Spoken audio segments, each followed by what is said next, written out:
नमस्कार दोस्तों, आपका स्वागत है। आज हम बात करने वाले हैं दोस्तों कि आत्मा की जो शुरुआत होती है वो आखिर किस तरीके से होती है। इसका जो संदर्भ है वो ज़्यादातर पास्ट लाइफ रिग्रेशन थेरेपिस्ट और ऑटोमेटिक राइटर और साइकिक्स इनसे लिया गया है दोस्तों। जो उन्होंने इस पर रिसर्च किया और जिस तरीके से एक्सपेरिमेंट किए उससे उनको जो भी बातें पता चली, तो उससे इस तरीके से दिखता है दोस्तों कि इस दुनिया को चले आने वाली या फिर हम सबको निर्माण करने वाली एक ऐसी महाशक्ति है जिसने आत्मा को निर्माण किया है दोस्तों। और उसने कहीं ना कहीं एक जन्म दिया है आत्मा को। जिस तरीके से इंसान का जन्म होता है वैसे उसने उसको निर्माण किया है, उसको उत्पन्न किया है और उसके बाद आत्मा की एक नई शुरुआत होती है दोस्तों। लेकिन ये डायरेक्टली मतलब कोई आत्मा की शुरुआत हुई और वो डायरेक्टली पृथ्वी पर आई, इस तरीके से ऐसे नहीं होता। आत्मा की शुरुआत में दोस्तों उसको बहुत सारे अलग मतलब तरीके से जन्म लेने पड़ते हैं। जैसे एकदम कहा जाता है कि शुरुआत में हो सकता है कि किसी आत्मा को वनस्पति का जन्म मिले। ये वनस्पति का जो जन्म होता है दोस्तों, उसमें जब इंसान के अंदर जितनी आत्मा की ऊर्जा होती है उतनी ऊर्जा वहाँ पर ज़्यादातर नहीं देखी गई है, उससे बहुत कम होती है। लेकिन फिर भी ऐसे जो वनस्पति या फिर पशु के मतलब जन्म होते हैं, इससे आत्मा को मतलब गुजरना पड़ता है। शुरुआती दौर में उसको बहुत सारे मतलब ऐसे पेड़ पौधों के जन्म लेने पड़ते हैं और धीरे धीरे उसमें जैसे जैसे विकास होगा, धीरे धीरे जैसे वो चीज़ें सीखेगी, मतलब उसमें पेड़ के जन्म में कुछ सीखने जैसा नहीं है, लेकिन उस अनुभव से गुजरने के बाद कहीं ना कहीं वो इन सारी चीज़ों को अपने आप सीख जाती है। और उसके वजह से आपने भी देखा होगा कि किसी एक नए मतलब जगह पे जाने के बाद हम वहाँ के तौर तरीके धीरे धीरे अपने आप सीख जाते हैं, हमें कोई सिखाता नहीं है। उसी तरीके से आत्मा के साथ होता है। धीरे धीरे इन सारी चीज़ों को सीखने के बाद पहले वनस्पति पेड़ पौधों के ऐसे जन्म और उसके बाद धीरे धीरे दोस्तों उसको मतलब पशु के जन्म लेने पड़ते हैं। ऐसे बहुत सारे जन्म से गुजरने के बाद दोस्तों उसको धीरे धीरे बाद में इंसान का जन्म मिलता है। जब वो इंसान के भी रूप में आती है तब वो सारी चीज़ें सीख गई होती है, ऐसा नहीं होता। क्योंकि अगर देखा जाए तो पशुओं का जन्म और मानव का जन्म ये बहुत मतलब अलग है। मानव के जन्म में उस पर बहुत सारी मर्यादाएँ होती है, वो किसी भी तरीके से अपना मतलब काम या फिर अपना कर्म नहीं कर सकता। तो इस तरीके से ये भी देखा गया है कि आत्मा की जो शुरुआती पड़ाव होते हैं दोस्तों, उसमें बहुत सारे जो जन्म है वो आदिवासी जैसे लोगों के साथ भी उसको लेने पड़ते हैं। ये इसलिए होता है क्योंकि आदिवासी जो लोग होते हैं उनमें बहुत सारी चीज़ें मतलब एक शुरुआत होती है कहीं ना कहीं इंसान के जीने की वो। और वो इसलिए शुरुआत कहा जाता है दोस्तों क्योंकि आदिवासी के जन्म में मतलब एक साथ कैसे रहना है, हमारे लिए उपयुक्त तो क्या चीज़ें हैं। आदिवासियों को सारा ही पूरा ब्रह्मांड का ज्ञान होता है ऐसा हम नहीं कह सकते, लेकिन शुरुआती प्राथमिक जो दो तरीके होते हैं वो उस तरीके से सीखते हैं। और धीरे धीरे दोस्तों इस तरीके से आत्मा में विकास हो जाएगा और धीरे धीरे वो इंसान के रूप में एक सोसाइटी में एक समाज में रहने के बाद में धीरे धीरे लायक बन जाती है। इन सारी चीज़ों में दोस्तों आत्मा से कुछ मतलब जो उच्च शक्ति है जिसने उसको निर्माण किया है वो भी आत्मा से बहुत सारी चीज़ें अपेक्षा मतलब उसकी करती है। और उसकी अपेक्षा में यही होता है कि ये तौर तरीके सीखे और ये जाने की ज़िंदगी आखिर क्या है।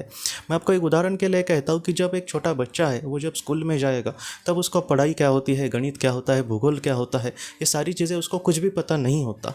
लेकिन धीरे धीरे जैसे वो स्कूल में उसको सिखाया जाएगा तब उसको पता चलता है कि गणित मतलब इस तरीके से चीज़ें होती है।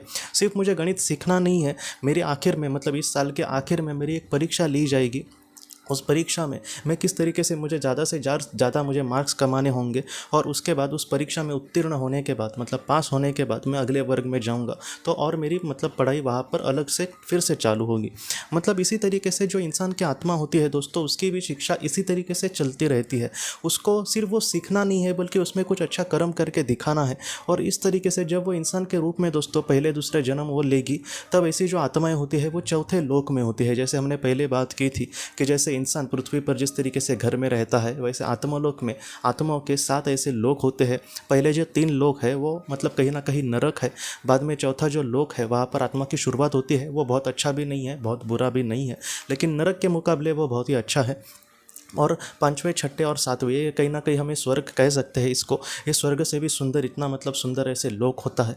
तो इस तरीके से आत्मा की जब शुरुआत होती है मतलब पृथ्वी पर वो जब जन्म लेती है आत्मा दोस्तों, तब वो ज़्यादातर चौथे लोक में होती है। और चौथे लोक में होने मतलब होने पर जब वो पृथ्वी पर जाकर जन्म लेगी तब वो जन्म जो होता है वो इस तरीके से होता है कि उस जीवन में उसको बहुत सारी चीज़ें तय करनी होती है कि जीवन आखिर क्या है, अच्छा क्या है, बुरा क्या है। जैसे हम बचपन से देखते हैं कि शराब पीना मतलब बुरी बात है या फिर कुछ किसी के सामने कुछ मतलब बुरे शब्द बोलना, अपशब्द बोलना, ये सारी चीज़ें हमें पता होती है।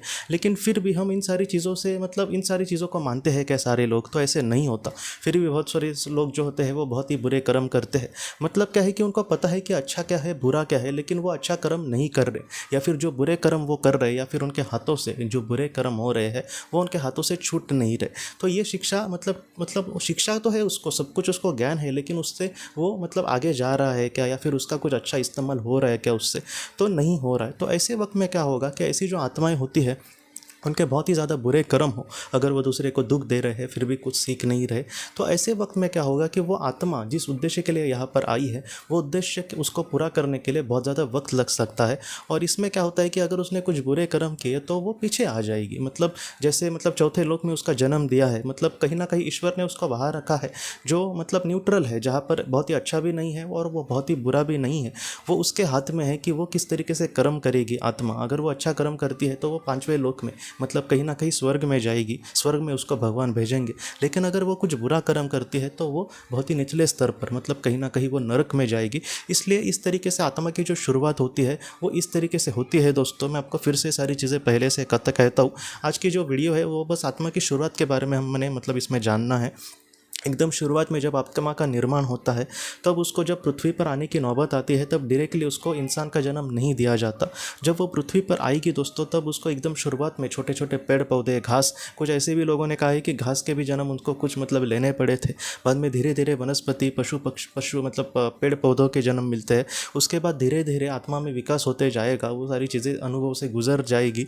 उसके बाद उसको जानवरों के जन्म मिलेंगे और उस परिस्थिति से भी गुजर कर बाद में धीरे धीरे परिपक्व अगर वो थोड़ी आत्मा हो गई और इंसान के मतलब उस तरीके से वो हो गई इंसान की तुलना में वैसी आत्मा, तो बाद में वो धीरे धीरे इंसान का जन्म लेगी। लेकिन इंसान के जन्म में भी डायरेक्टली एकदम सोसाइटी में उसको नहीं लाया जाएगा। उसको दो तरीके सीखने के लिए उसके आत्मा को उसके मतलब कहीं ना कहीं आदत हो, इस तरीके से उसको कुछ आदिवासी में वगैरह भी जन्म लेने पड़ सकते हैं, जहाँ पर समूह में रहना, समूह के लिए कुछ करना, जीवन आखिर किस तरीके से है, निसर्ग को समझने की कोशिश करना, कुदरत को, इन सारी चीज़ों से गुजर कर धीरे धीरे उसके आत्मा की शुरुआत होती है।